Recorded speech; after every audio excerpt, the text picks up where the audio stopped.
Just Branding. Podcast. Hello, everybody, and welcome to Just Branding. Today, we are going to be exploring the very exciting subject of creative bravery with Lisa Hastings. Lisa's actually in Sydney, where Jacob is, so I'm kind of a little bit outnumbered, but she also heralds from the UK. So it'll be interesting to see who gets the most insults as we go through our podcast today. Who is Lisa Hastings? She's an independent creative director, a brand strategist, a designer, an innovator, and an unorthodox solver of problems.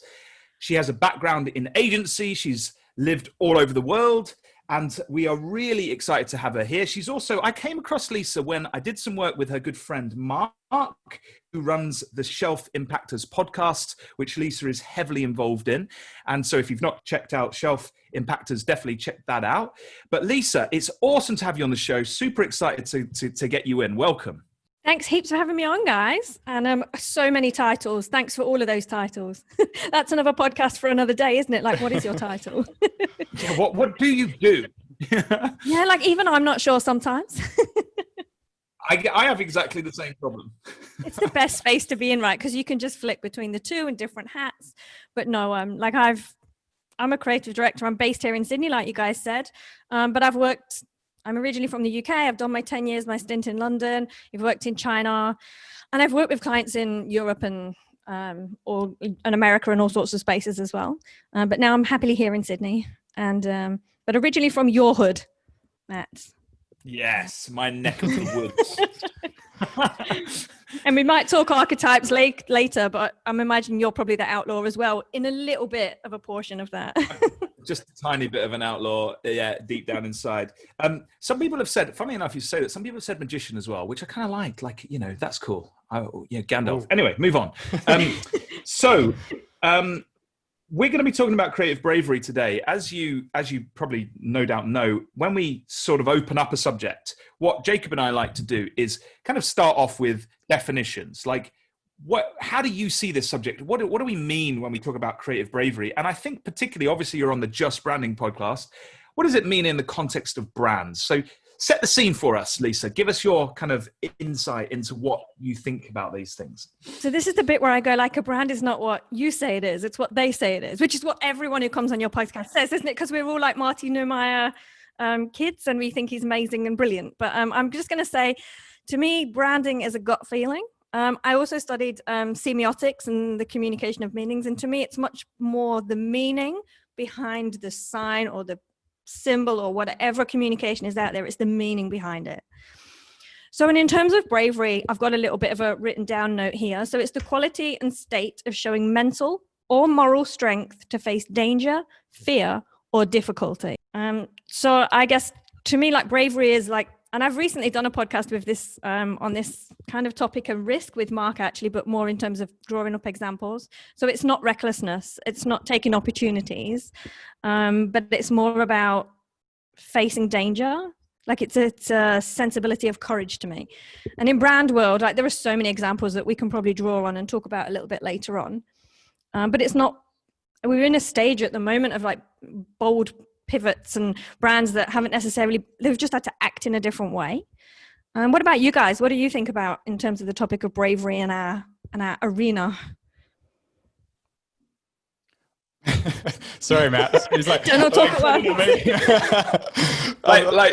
like Jacob, what are your thoughts? So I was going to say facing danger and courage. It was when we started this podcast together. That was pretty brave. But I think you're so right. I think you're so right, Lisa, about at the moment, like, brands pivoting, and they've been forced to, really. So they had to be brave, they had to be courageous, and they do have to pivot. So what you said just resonates with me totally. So I'd love to actually get into examples, because there have been so many of late. So what's one that comes to mind for you, Lisa?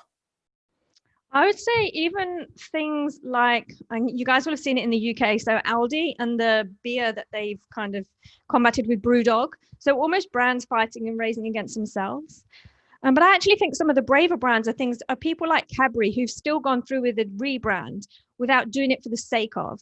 And like we always talk about so much clutter in our industry, and for years we've talked about challenger brands. So actually the ones for me are the ones who are consistent in it, who aren't like it's built into their cosmetic makeup. Channel 4 was someone recently who did something really nice by asking people for complaints. They said, look, we want your complaints, we want to get better. But it's because of who you think of as Channel 4. They're not your mainstream. They're not your, and Jacob, just to set the scene there in the context, that they're kind of like your Channel 10 or your Channel 9. Like they're the mainstream channels, would be the BBC channels. Maybe not BBC 2, perhaps so much, and ITV, but Channel 4 have kind of come out and they've always been supporting people who are a little bit diverse. And so for them to say it, it's okay. Whereas I think the challenge for brands coming out and being brave is, are we doing it for the sake of it? Because we need to differentiate, we need to shout the loudest, or is it generally built into who we are? Like I mean, each of us in the capacities, and even in a creative like landscape, we're brave, or I would say that we've got a certain amount of risk. Like we like to push the boundaries, but not all brands do that. It's not who they are. So if they come out now and do it because we're in a pandemic, is it a good idea? Like, I don't know. You're really touching on authenticity there, which always comes up. So what makes an authentic brand to you?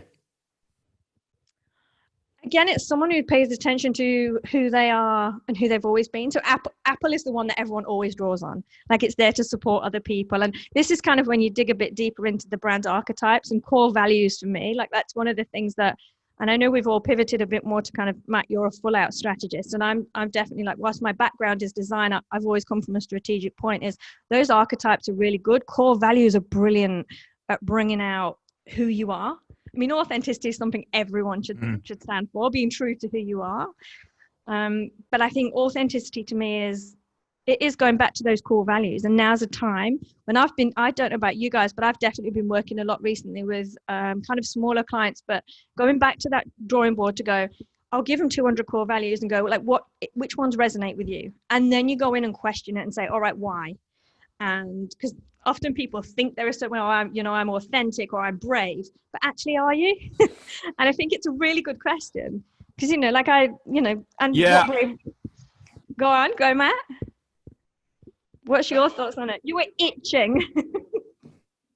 Well, yeah, I know. This is obviously a subject that's super interesting. There's so many facets to it. I mean, I guess first of all, in terms of, I love that thing around authenticity and creative bravery. We're not just kind of reckless. We're not just flipping around just to kind of for the sake of it. So we have to have those core principles, like you were saying, to help us in this sort of situation that we find ourselves in. And let's be honest, a lot of a lot of businesses find themselves in a commodity-based situation globally. They're forced to continually innovate to remain relevant. And particularly in today's climate, COVID pandemic, etc. A lot of brands are finding themselves, in situations that obviously they didn't plan for, whereby they're asking themselves, how relevant are we right now? And if we're not that relevant, like how do we get more relevant? And I think this is why it's bigger than just a communications question. And I know you're keen on this as well, Lisa. This isn't just the veneer. This is why we have to get back to strategy, because we have to get kind of, as a leadership team, look at ourselves and say, well, why do we even exist in the first place? If the thing that we've been producing is not relevant, what are we doing? So we have to get back to the basics, figure out who we are, why we exist, who we exist to serve, and then rethink the thing that we produce to help them, and that's that's big, that's huge. That's why we need people like you, Lisa, who are unorthodox in solving these problems. I think it's just all about asking the right questions, isn't it? And I suppose especially when you built as a designer, you're taught to take orders. This is what we need. This is what you need to do. And if naturally you're a strategic designer, you go, but why? China was a completely different mindset to me going in there, because you don't ask why. Even the account directors don't ask why. And it just, like, as a creative person, ask you why? Why? You mean why it was like that? It's just Why did you go to China? Well, let's ask that. Oh, why did I go? I guess that's kind of like, again, let's do the China story. Yeah, I'm so curious about China. One of my core values is bravery and risk, but I've never seen it as people. I mean, I go back to Nottingham now and people go, wow, like you're the kid who left and you've traveled the world and look where you've done. And you go like, I just knew I didn't want to be where I was. And it's not a Nottingham thing, because I studied in Stoke and then I went to London. So, kind of, I'd been a bit all over the place, but I just knew I was ready for something fresh. And so for me, bravery was just something in that, like, I don't want to be where I am. So if an opportunity comes up and you keep your eyes out for it, because we're always looking for new challenges and opportunities, and someone kind of dangles you the right carrot at the right time and you go, sure, why not? So China came up for me. Like, I'd been in Sydney like 5 or 6 years, and like, Jacob, maybe you get this, like after a while you kind of go like, there's kind of feel like there's more beyond Sydney. And it's changed now. Now the world has opened up, and just recently people are so much more open to working with remote strategists, like doing Zoom workshops. Like, actually only in the past 4 weeks have I done my first Zoom workshop. I'm a bit like you might, like, I like to go in person where possible. Like, I don't love doing Zoom, but just doing it. The world is open to using people anywhere. But the whole China story was just something that came, that I'd reached a point where I was a bit like, oh, I feel like I need something more. I interviewed for an agency that are an Australian agency, but they had a space in China. I was like, oh, I've never been. And just kind of said to myself, well, if I can sublet my apartment, sure, why not? And within 24 hours, I was booking flights. Wow. So I'm a bit like, I'm an all or nothing person. So like, and it didn't feel like a risk. It just felt like something that, to me, it would have been a bigger risk to not take it. What was the scariest part about China, or moving to China and working in China? It was culturally so different than I ever could have anticipated. So I'd been to Hong Kong, I'd been to Singapore, and I'd been to Malaysia, not to live. And I'd been designing for China from Australia, but until I arrived, it's the only time I've ever wanted to sit on an airport floor and cry my eyes out. Because it was just, no one spoke English. And it was just, someone had picked me up from Sydney and literally put me in Shanghai, and everyone's like, it's really Western. And you go like, no, it's not. Like, it's really different. But ultimately, and it made me really sick as well. Like, I love how that as English people, we travel around the world and we kind of like, we're really upset when people don't speak our language. It's like, yeah, it's really, what is going on? Really bad, isn't it? Yeah. It's really ignorant. Now we know what they feel like when they travel to the UK. Actually, just the airport. Yeah. Just the airport. So I've got you down then, Lisa. We're finding a little bit out about you. We talk to archetypes. So, people that listen to this podcast know that we talk about this a bit. And so you said you were the outlaw or the rebel a little bit before. So I've got you down as the rebel explorer. Like, how does that sound? Does that sort of fit the... Do you know what? Like, I did my brand personality quiz, because I've been doing it quite a lot recently with people where you flick them out the quiz. And actually, I'm a creator with an explorer and an outlaw in there. There you go. There you go. What are you guys? Have you done the quiz? What are you guys? I definitely would not be an outlaw. I'd definitely be an explorer and creator. So I'm a bit of those two, for sure. What about you, Matt? I'd put you down as that. Well, some people, I don't know. I think I'd like to think I'm the magician, right? Because I'm about transformation, right? I don't create as much as I used to, but somebody said I'm a bit of a jester. Like, so I think I'm probably a magician jester, which is, sounds awful, but I think having fun and entertaining and being yourself and living in the moment, I think is important in business, and there's not enough of it. So if you can bring around transformation with a bit of knowledge and a bit of structure, that's cool. I was going to say, this kind of idea of creative bravery, though, it's interesting how you've traveled around the world. I was going to ask, how have you found that the things that you've learned from the different cultures, the different experiences have helped you in your work, when you pick up a client now? Like, do you find it really helps you look at things slightly differently? Yeah, because there's no way that I could have understood the Chinese culture without going to China.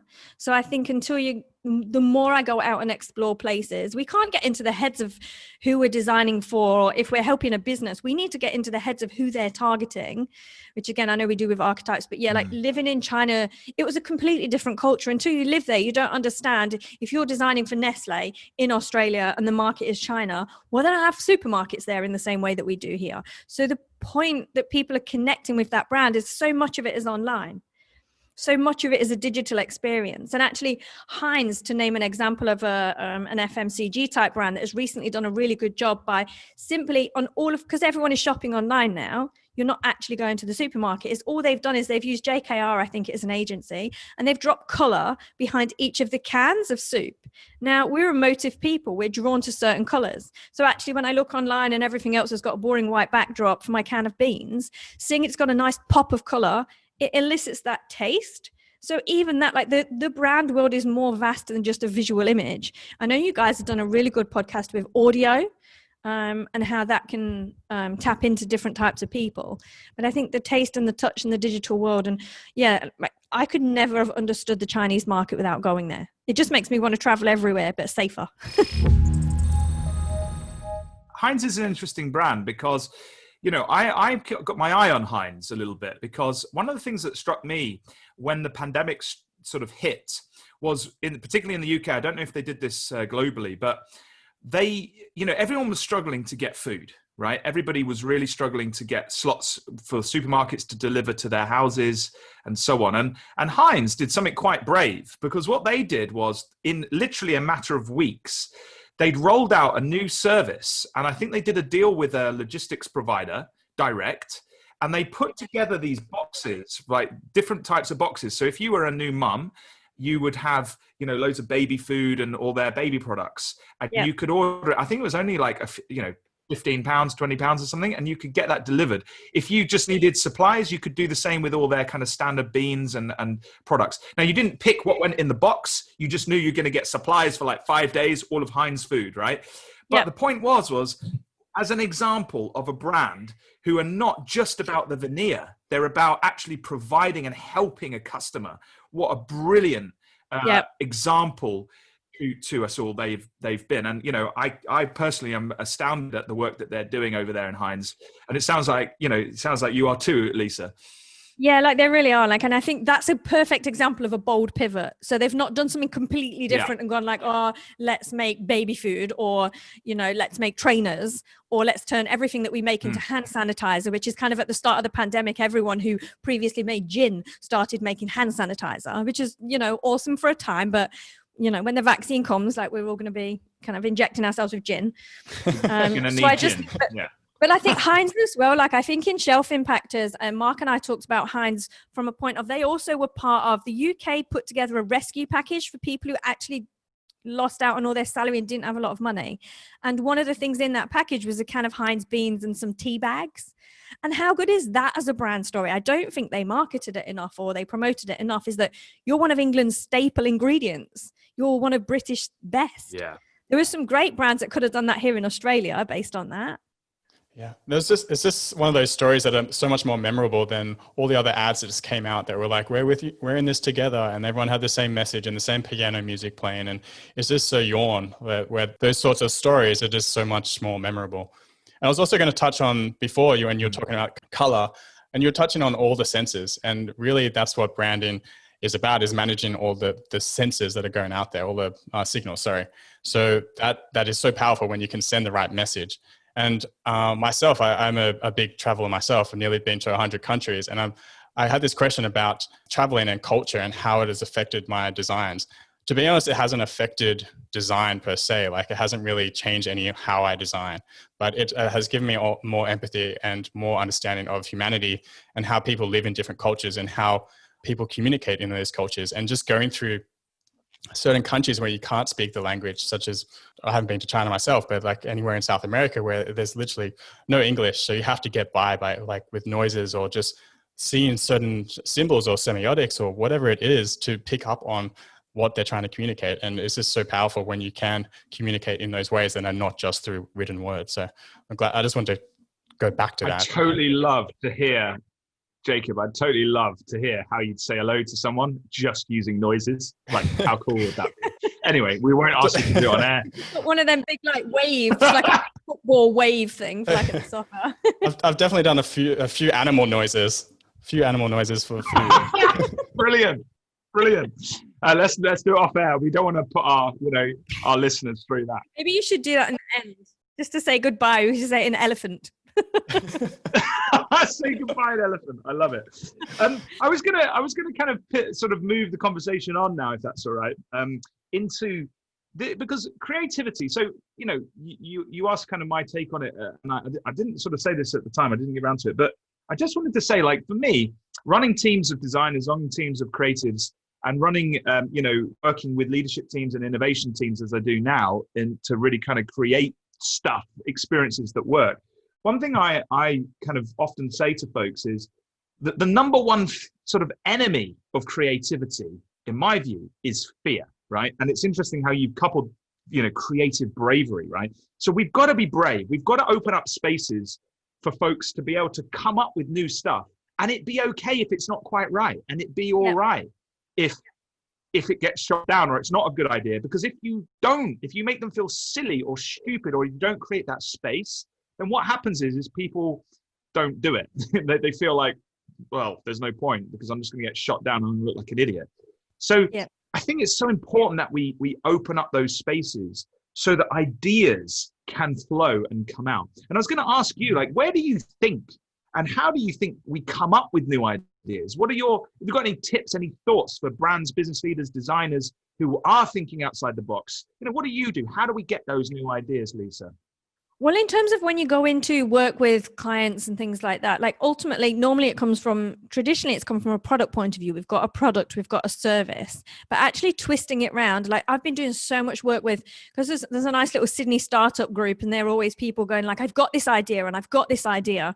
And you kind of like every brand strategist or designer goes like, it's just a good idea. Like, the amount of things that you're like, and beyond that, what is it? It's just a quick buck. It's a quick way to make a bit of money. It's a challenger brand that, there's 10,000 out there, which is when, I guess that's when you walk in and go, okay, why should I care? I mean, I've been lucky enough in that the people that I've worked with, or maybe it's through choice, they choose to work with me. They go like, well, she's going to push our boundaries and stuff, or it's that energy that you bring to the room. Like I have a fear of working with people who are really negative, who are the people that go like, it's their fault, it's their problem. So I kind of navigate my way to people who at least want to have a go, or they come to me maybe when they go, look, we want something different. We want something a bit fresh. We don't want the evolution. We want to see if we can go to the revolution, which is something that when you're in agencies, you get more of the people who go, I know what I want. And then your job as a creative director or as a designer is to convince them you can have what you want, but what about this? And that's kind of when you want to push the boundaries. So I guess for businesses who don't naturally think bravery, like work with people like us, ultimately, work with creative people who will ask questions, be curious about everything. So in terms of like, how do I do it? Like I'll walk into a room and ask loads of questions. If someone, and just kind of dig at things a bit more, don't just chip the veneer. Like when we talk about archetypes or, even like we said earlier about core values, like if someone comes to your table and goes, well, I consider myself like we're a brave company, you go, okay, how is that? Like, like dig Prove a bit it. deeper. Yeah. But like, Prove and I it think to me. I love the bit that you make people feel comfortable enough that they can open up to you. So like for some reason, like that's the bit that because I guess when I was earlier in my career, when you're a junior designer and someone comes in and tells you what to do, like I always wanted to be at that bit of your career where you're presenting the work to clients and you get to the ones that ask them questions. So we talked about titles and all of these different things. Like creative director for me is that you get to drive the creative, you present the work, you get the feedback, you know where to take it. And so I suppose in terms of like, where was I going with it? In terms of where you push it and strategists, like work with people like us that can push you that bit further. Ask loads of questions, like even businesses and stuff. Like I actually don't have any clients that have walked in and gone, I just want this. Or if they do, then I've always asked the question. So when you've asked the questions, you've found you've challenged. Perhaps you've started to get business leaders to realize they're perhaps as not as there's gaps in what they say and in fact what they do in reality. So we've established there's a gap. Like, how do you then set about trying to help them kind of fill that gap? Well, ultimately, you've got to find out what the goal is.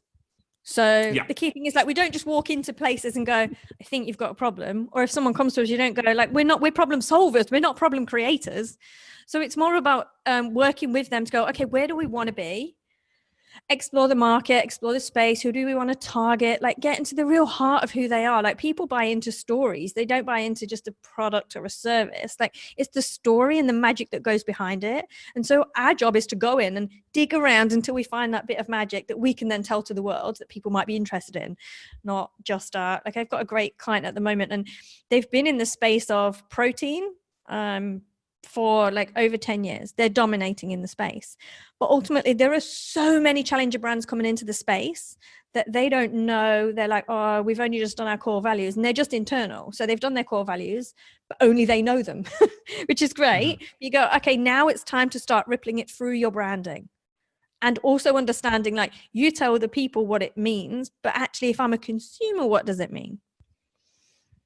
Yeah. How do I feel it? How do I experience it? Yeah. And just, just even like working on like metaphors and things. Like, I use metaphors quite a lot.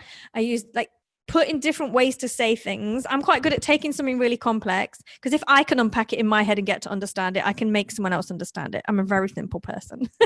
So if I can unpack it and put it back out there in the world, pretty much anything. And that's all we want. Like, we want to simplify complex messages, because we don't have time for anything else. Branding is so complex in the beginning anyway. So to simplify it is so key, because we always have to educate our clients. And I love when you said be curious and ask questions to dig deeper, because often clients do come to us and say, oh, we just need this. It always happens. We need a logo, or we need a website, or we need a more market share. But when you really figure out why they're coming to you, that's when the magic is uncovered. And that's how you can change culture, how you can innovate. And that's everything you've just talked about. So do you want to dig deeper into that case study, if you're open, if you can talk about that one? That particular protein one? Oh, that's kind of in the process at the moment. Oh, no. Okay. So I'm working with them on their core values and how we put that through the brand. Rather than just like, the interesting thing for me is I'm working directly with a marketing team. And actually, like, do you know what? For so many years, I was a bit like, oh, brand is so different to marketing. Like, but they actually need to talk, don't we? We sort of need to talk. And I know we're coming at it from a brand's point of view, but, you kind of go like, marketing, just push out the message, and we come in as brand people and go like, you need not saying the message right. But actually, if you work together really well, and they're a legend of a marketing team. They're really, really nice. So it's just a matter of like, hold off, guys, before we start pushing things out. Let's think about what we're going to say. Yeah. So can you talk about the process you actually go with them? I know you can't talk about details, but like, how do you actually, they come to you with this problem, right? Like, they're losing market share to these challenger brands. How do you actually go through the process? You talked about core values, but what's next after that? Like, how do you guide them through the process before going to the marketing team? Well, definitely we do some consumer research and the kind of people that they want to, again, this is where we use archetypes and stuff, to the kind of people. And they were quite set in the type of people they want to target. They've got so much data on their existing people who are buying it. They're actually a company who've invested an awful lot in data. They know so much about it. But I kind of come in with my little gut feeling, and you go, okay, I think it's important to look at the data. Like, I love to work with data analysts, and I'm someone who, like, it's nice to have the data to back it up. But ultimately, like, quite good gut instinct. You normally know where it needs to go, but you need the data to prove that you're right. So the process with them has been a case of, okay, let's take everything that you've got. Specifically, like, they actually only sell online, but they're looking to move into a consumer space. So they're going to be in retail stores and stuff. And they've just never even thought about their packaging design. So obviously my background is as a packaging and brand designer. So they actually originally brought me in to go, we're thinking about designing our packaging. At which point I come in as the strategic designer and go, I think we can do more. And then when you start explaining to them like why, they understand it. You kind of go, look, because I think you need to make that connection. People have been buying you for 10 years. Let's make sure they keep buying you. So there's a lot of kind of sitting around a table with marker pens and Sharpies. There's even, like, I'm actually even working with their in-house design team there at the moment, because they've got people who go like, we've seen some pretty packaging. And then you sort of have to explain, like, it's not about making something that looks pretty. It's about creating things like brand assets and things that can connect to people, the words, the tone of voice that you use. And especially because they want to launch overseas as well. So that's when the global stuff comes in quite well. Because even if it's a market that you've not traveled to or been to, you know that you need to empathize with that market.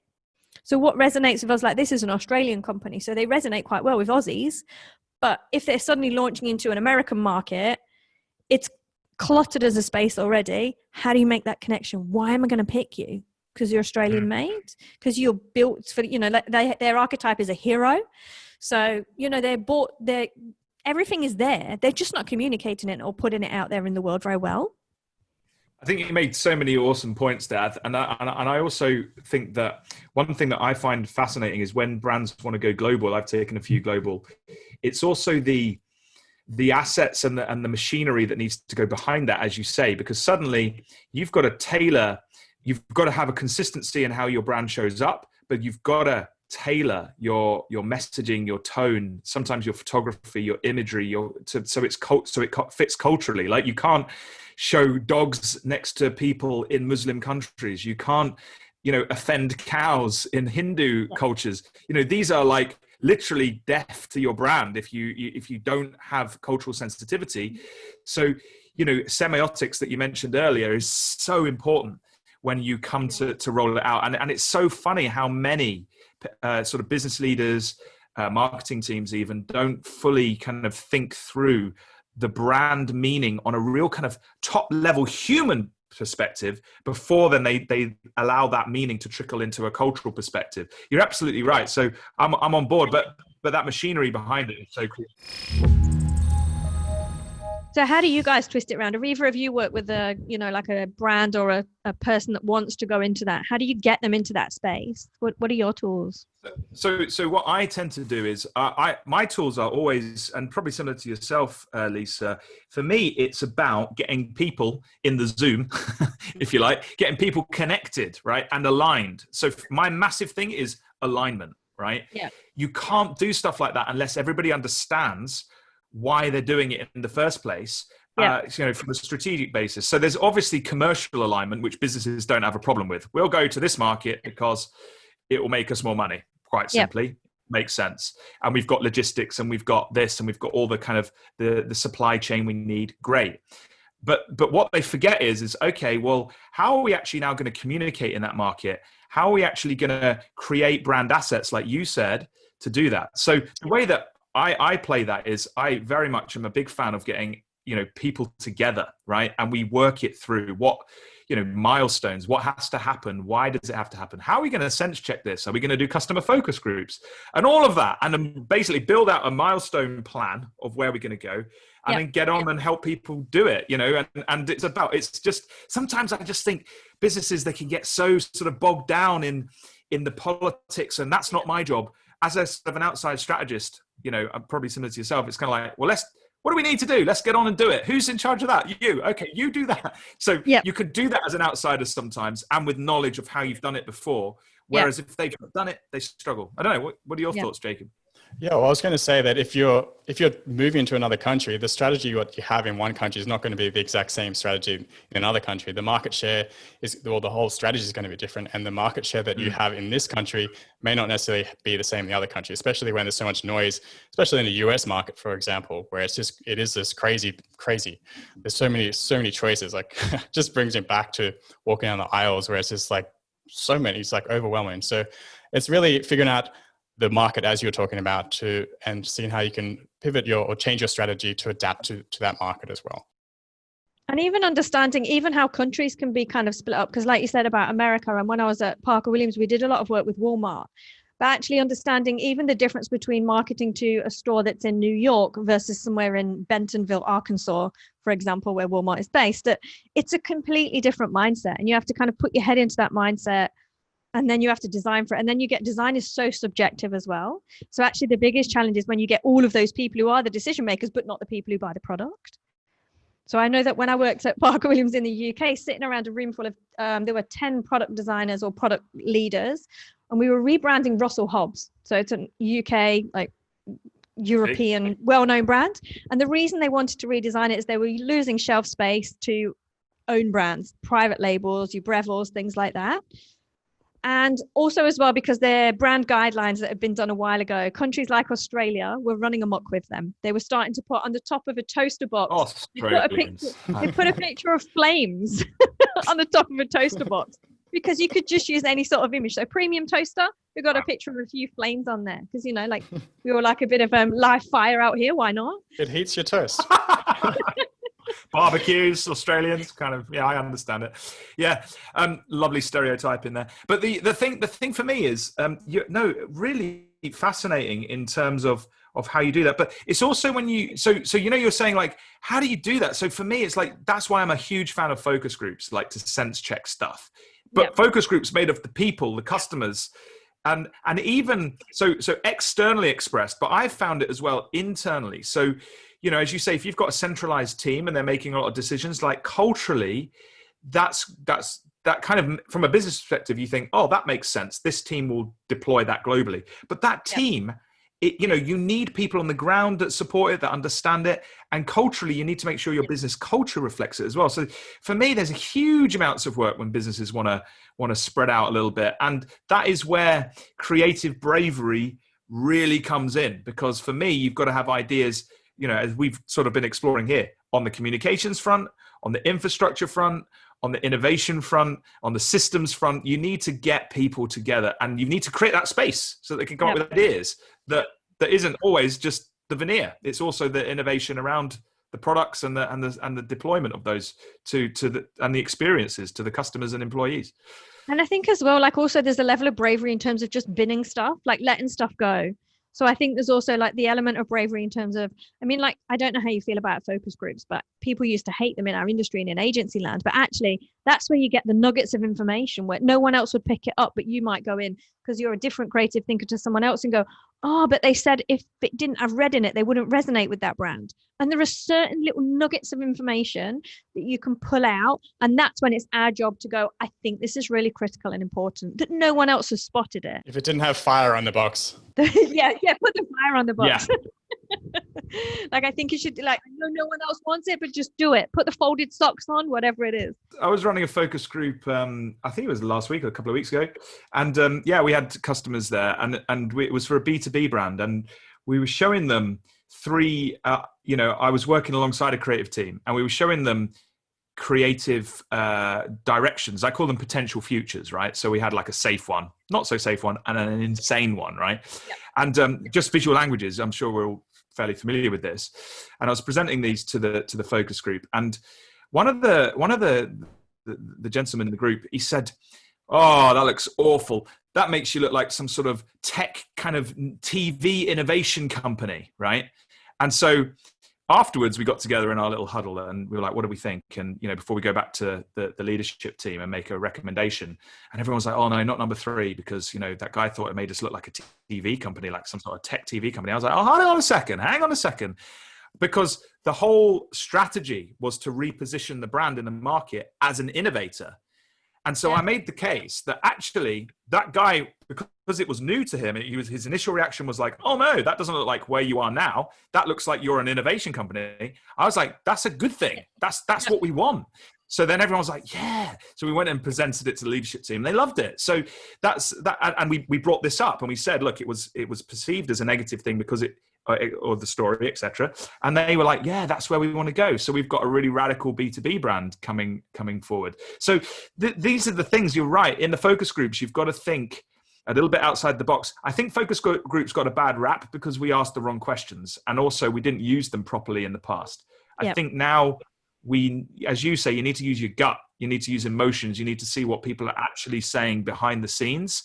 And you need to have a strategic lens on, like you were saying. Where do we want to go? Otherwise they just exist to prove a point, right? Otherwise they're just like there to prove that guy wrong or that guy right. It's like, actually, no, there's some nuggets of information that we need to draw out there, and then think beyond we just want someone to buy into us now, like where they're going to be.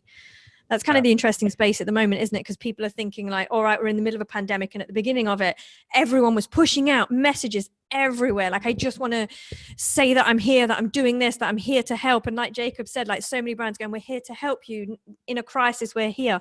And it was, don't get me wrong, it was brilliant. Some of the stuff the UK did about the Save the NHS and, all of these like really nice, thoughtful messages. But actually some of the ones that resonated more were the ones that gave us the optimism or came from a completely different kind of, so you could forget about the fact that we're in the middle of a pandemic. And you could resonate then with a brand of where you want to be beyond all of this, because we don't want to think we'll be in this chaos forever. the kind of, where am I going to be beyond this? And that's where we look to things like Nike, or, you know, like they're the brands that I guess we always pull on as examples, the ones that support where we want to be in 5 years time, or even in a year's time at the moment, when everything is semi, you know, back to open. True. And Matt, you were saying before about how you went to your leadership team. And I just wanted to touch on the fact that you went back to the original brief and the reason why you were doing it. And having that value up, or that defined up front, is the key to selling through ideas to the leadership team. And if you haven't really defined that in the beginning, that's when ideas get lost and this bravery gets chucked out the door. So I really just want to emphasize that point of really defining the brief in the beginning to ensure that you can sell through ideas. That's a really good point, actually, Jacob. And even just to defining the goal, like, okay, at the end of it, when someone goes like, I want a logo, okay, why? So yeah, like even if, yeah, it's a really big thing that I think not enough designers do question it. Yeah. Be curious, ask questions, dig deeper. Yeah. I was just going to say, one area I think as well is that's helpful when you're coming up with kind of creative, brave ideas is when you come across a business and their goal is to, you know, build market share or to grow, which is obviously a common one, right? And what you find is when you're in commoditized marketplaces is that one of the obvious strategies is to stand out, right? Everybody needs to stand out. Yeah. Hopefully for the right reasons. You've got to figure out what those reasons are. But then you get to the point where you want to really stand out, right? You say, okay, so how are we going to do that? You know, what experiences, like you were saying earlier, Lisa, like, why would somebody choose us over somebody else? What reasons are we giving them? We got to build those into the actual offer, the actual business. It's not just the way that we communicate. And then once we've done that, the kind of the amazing, the sort of the brave thing then is to push that out. Now, what I'm trying to say here is that is the concept of differentiation. And if that is part of the brief at the start, it can, and you've agreed that, right? You say to everyone when there's no emotion, nothing on the table. So we want to be different, right? And we want to be different so that we stand out, right? And everyone's like, yeah. And then you go, okay. So then later down the line, when you're like, da-da, they're like, what? That's really different. You're like, yeah, but do you remember? That's the goal. Always record here, that right? Zoom call. yeah. Record it and play it and have it on repeat in the background on you. So yeah, I mean that. So I found that sometimes that is, you know, and that obviously that doesn't work for every project. Some people, their strategy isn't to be different; it's just to be more relevant, you know, or whatever it might be. But if difference is there, then the creative bravery to be different, you know, needs to be pushed strategically to the team so that they can make those decisions. What do you think about that? And do you think that different strategists and different designers exist for different, because I would say, like, I am quite good at pushing people to, I was always the designer, and it was one of the things that you go like, as a designer, and you guys have been there, you do option 1, which is exactly what the client wants, option 2, which is pushing it a bit further, and option 3, that is the, wow, you really didn't think this could exist. And I always used to get critique from creative directors to go like, you always jump to 3, and we just need you to do 1 and 2 first. And I think after so many years, you go like, I'm sick of doing 1 and 2. Like, do the churn and burn guys can do that one, especially when you do work for Aldi and stuff like that. But do you think that there are different, like, strategic type people who are, you know, who can do your 1 and 2? Like, do those people exist, or is that just like, that's just the answer before they come to us? Well, my view is that there is, but my personal aim as a strategist is to have, you know, a variety of skills to bring to the table. And I think there's nothing wrong with being the strategist that is always the nutty one that kind of really pushes things. Way more fun. But also likewise, there's nothing wrong with being the strategist that sort of plays it safe and brands go to move them on a little bit. My personal view is like, I like to come in with a variety of tools in the toolbox, and I like to sort of explore them, because sometimes, let's be honest, some brands, they don't even know at the start of an engagement really what they need. And for me, it's about the customer. So and the marketplace, like you were saying, until you've done the research, you don't really know at the start of an engagement what they need to reach the goals. So that's my kind of view. And that's the best bit, isn't it? Yeah, I was going to say that the more you learn about strategy as design, like coming from a design background, the more you learn about strategy, the more you can grab tools out of that toolbox, right? And you can apply it to your thinking. And the more you go up the rungs of the ladder, you solve bigger problems. And that's really why Matt and I started this, is to talk about that, how designers can bring more strategy into their work to help solve bigger problems. Yeah. Awesome. So we're sort of coming to the end now. I think we've had an awesome I've said awesome about 4 times in one sentence there, but we've had an awesome conversation, haven't we, guys? This whole concept of creative bravery, I've loved digging into it. There's so many sides to it. This idea of being brave. So I guess the message of today's podcast, in fact, what is the message, Lisa, of this podcast for you? I think I'd like to encourage anyone who's looking at this podcast or listening to it to take the risk or push yourself to think a bit beyond the answer you already think it is. Like, be curious. I suppose that's my ultimate thing, is be curious. If you're a brand, if you're a creative, or you're even the way that we've all pivoted, we were obviously curious to go a bit beyond where we were. Like all of us have got to, like, we've all been brave in our own capacities, and that we've gone, I'm here. How do I push beyond here? And that's the definition of creativity. Someone put a great definition of innovation is bravery in action. Perfect. Like, we're only going to change the world with a little bit of bravery, right? Love it. You have a mic that you're holding in your hand. Can you just do a mic drop? I can. There we So go. good. Now. So Lisa, where can people find you? You can find me on LinkedIn, Lisa Hastings, website, lisahastings.me. Instagram is shoebox20. That's another story for another time. And the podcast is Shelf Impactors, which is not about branding, but it is very much about creative. Thank you so much, Lisa. It's been awesome having you on. Me and Jacob have thoroughly enjoyed your company. Thank you. It's been awesome. Thanks heaps, guys.